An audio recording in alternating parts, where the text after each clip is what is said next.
mamaya. Kaya wait na lang kung ano yung kaganapan mamaya dito sa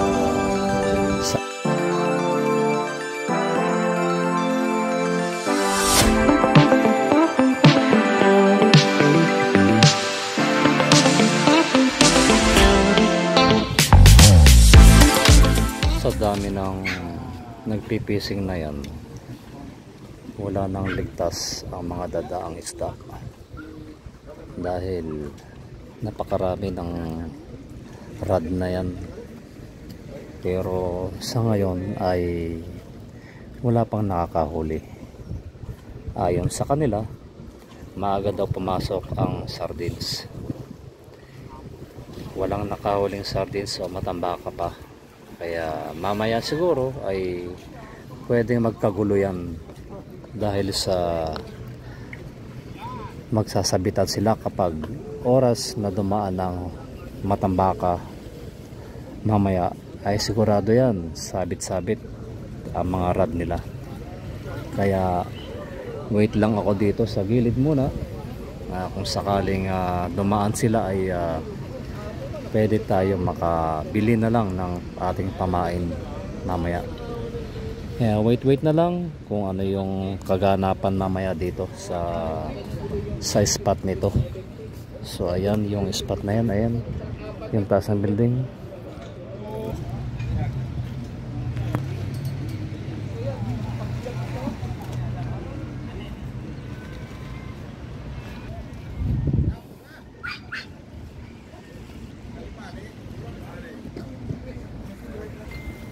Yan o, dating nahuli mga kaibigan o yan. Alatsamba daw yan, alatsamba o yan o. Takaw siya, yan. Bakit ka ng kagat, ayan. Nadali ka o, yan, sige. Yan o. Yan lang yung pagpapatay niya o. Dan. Dali lang.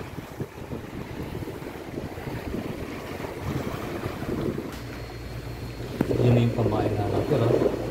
Piprate ko pa rin. Sayang ito naman yung isang yellow spotted na talakitok na aking nahuli kanina sa pameket. Yan natin ang batalay. Yan ang batalay. Yan ang mga huli namin kanina. Apat na pera. Makaawala kasi yung apat eh. Dapat yan ay 8. Kaya lang nakawala yung apat. Hindi maganda yung pagkakano na si map. Papalitan ko yun.